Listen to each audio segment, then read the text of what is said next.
آپ نے کسان اور اس کے 4 بیٹوں والی کہانی تو ضرور سنی ہوگی، جس کا نتیجہ آخر میں یہ نکلتا ہے کہ آپ متحد رہیں گے تو آپ کا کوئی کچھ نہیں بگاڑ سکے گا، اور اگر آپ علیحدہ علیحدہ ہوں گے، ایک ایک ہوں گے، تو آپ کو سب آپ کا استحصال کر سکیں گے۔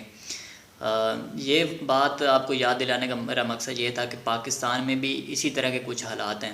پاکستانیوں کو اکثر یہی گلہ رہتا ہے کہ جو بڑی اشرافیہ ہے وہ پاکستانیوں کو لوٹ لوٹ کر کھا رہی ہے، اور جو بڑے بڑے جج ہیں ان کو بڑی بڑی برات ملتی ہیں، اور جو ڈی سی بی سی ہوتے ہیں ان کو بڑی بڑی برات ملتی ہیں۔ جو ہمارے کیئر ٹیکر وزیر اعظم صاحب ہیں، وہ ایک غریب ملک کے وزیر اعظم ہیں، اور اس کے باوجود عوام کے ٹیکسوں پر ورلڈ ٹور پر نکلے ہوئے ہیں، کبھی کسی ملک میں جا رہے ہوتے ہیں، کبھی کسی ملک میں جا رہے ہوتے ہیں۔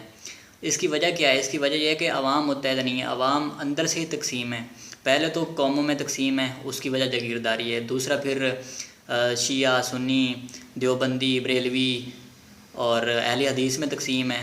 ہماری مسجدوں کے باہر لکھا ہوتا ہے کہ یہاں پہ فلاں مسلک کا بندہ نہیں آ سکتا۔ اس پہ میں ایک علیحدہ سی ویڈیو بناؤں گا، لیکن آج کی ویڈیو میری اس سے ریلیٹڈ ہے کہ مسلمان اور غیر مسلمان کا فرق تو بہت بڑا رکھا ہوا ہے۔ غیر مسلم کو ہم نے برابر کا شہری ہی نہیں مانا ہوا، اور جس کی وجہ سے ہم آپس میں تقسیم ہیں۔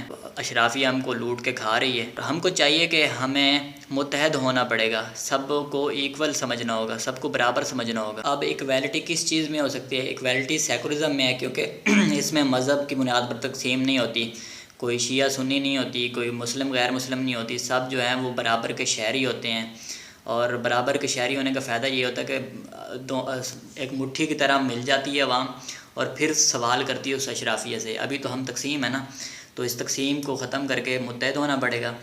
اور آپ کو میں بطور ایک انسان بتانا چاہتا ہوں، اگر آپ کے ملک کا شہری ہے، کوئی آپ کے ملک سے نفرت کرتا ہے اس وجہ سے کہ آپ نے اس کا استحصال کیا ہوا ہے، آپ نے اس کو برابر کا شہری نہیں سمجھا ہوا، حالانکہ اس کے پورا خاندان اگر پاکستان میں رہتا ہے اور پھر بھی وہ پاکستان سے نفرت کرتا ہے، تو یہ ہمارے لیے بہت ہی شرم کی بات ہے۔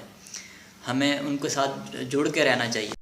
اس ضمن میں ایک بہت ہی مضحکہ خیز بات کی جاتی ہے، اور وہ یہ کہ اقلیتیں ہمارے پاس محفوظ ہیں۔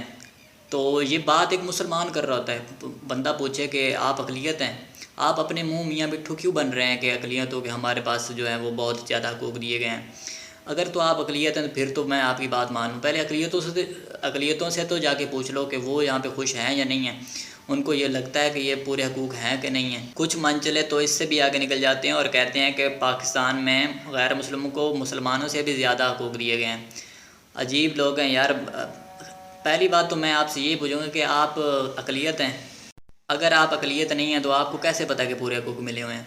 اور اقلیتوں سے تو جا کے پوچھ لو کہ وہ یہاں پہ سمجھتے ہیں کہ ان کو پورے حقوق ہیں یا نہیں ہیں۔ یہ صرف آپ کی برین واشنگ ہے، اور آپ پروپیگنڈے کے اثر میں ہیں۔ اور غیر مسلم تو غیر مسلم، شیعہ بھی یہاں پہ محفوظ نہیں ہیں۔ شیعہ بھی کہتے ہیں کہ ہم یہاں پہ مائنورٹی بنے ہوئے ہیں۔ تو ذرا تھوڑا شرم کر لیں یار، یا کوئی عقل سیکھ لیں، بس میں تو یہی کہوں گا نا۔